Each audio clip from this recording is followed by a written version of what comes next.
এই রূপালী গিটার প্রেমে একদিন চলে যাব দূরে। রূপালী গিটার আছে, তুমি নেই। মোহাম্মদ তকিরউদ্দিন আনিসের ভিডিও তথ্যচিত্রে বিস্তারিত দেখুন ডেস্ক রিপোর্টে। কিংবদন্তির মৃত্যু নেই, তিনি বেঁচে নেই, কিন্তু আজও তার স্মৃতি ভক্তদের অনুপ্রেরণা যোগায়। এখনও শুনছি ওনার কণ্ঠের গান। বলছিলাম প্রয়াত কণ্ঠশিল্পী আইয়ুব বাচ্চুর কথা। কিংবদন্তি এই ব্র্যান্ড শিল্পীর স্মরণে 19 সালের 18 সেপ্টেম্বর সন্ধ্যায় আনুষ্ঠানিকভাবে প্রতিস্থাপন করা হয় এই গিটারটি। 18 ফুট উচ্চতার গিটারটি দেখলেই যেন মনে পড়ে যায় আইয়ুব বাচ্চুর কথা।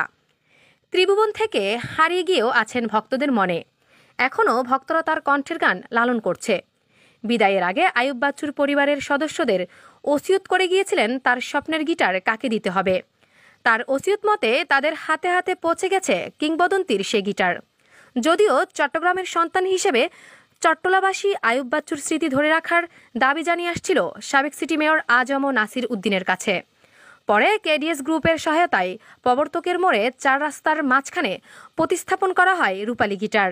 দেখা গেছে 4 রাস্তার মোড়ে ঘেরাও দিয়ে আকাশ ছুঁয়ে আছে সুপারস্টার কণ্ঠশিল্পী আইয়ুব বাচ্চুর রূপালী গিটার।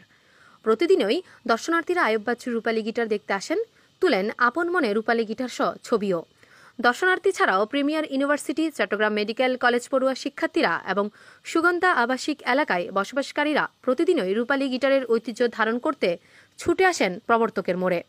আইয়ুব বাচ্চু নেই, কিন্তু তার জন্মভূমিতে শেষ স্মৃতি বহন করছে রূপালী গিটারটি, বহন করছে ব্যান্ড এলআরবির ঐতিহ্য। রূপালী গিটার আকর্ষণ তো করেই, অনেক বেশি ইন্সপায়ার্ডও করে, কারণ উনি আমাদের দেশের অনেক বড় একজন লোক ছিল। মানে ওনার কথা যদি বলতে যাই তাহলে শেষ করা যাবে না। আর ওনার এই জিনিসটা, মানে ওনার এই যে আমার কাঁধে গিটার, এটা হয়তো বা ওনার জন্যই।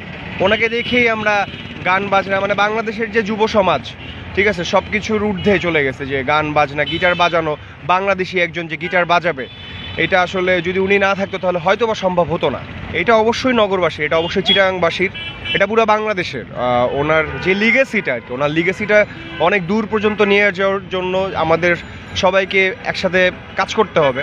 কারণ হয় কি, আমরা ভুলে যাই, আর ভুলে গেলে চলবে না যে উনি ওনার হাজার হাজার গান, এত সুন্দর সুন্দর গান, হাসতে দেখো, গাইতে দেখো, রূপালী গিটার, সুখেরই পৃথিবী, বলে শেষ করা যাবে না। সো এই জায়গাটা সেভ করার দায়িত্ব স্পেশালি বাংলাদেশের তো বটেই, চিটাগাংবাসীর একটু বেশি, এটাই। হ্যাঁ, এটা আমরা দেখতে পাচ্ছি আইয়ুব বাচ্চুর স্মৃতির প্রতি সম্মান রেখে এই স্থাপনাটা করা হয়েছিল। এদিক দিয়ে পথ চলতে যাওয়া মানুষ হিসেবে এটা যথেষ্ট পরিমাণ আকর্ষণ করে আমাদেরকে।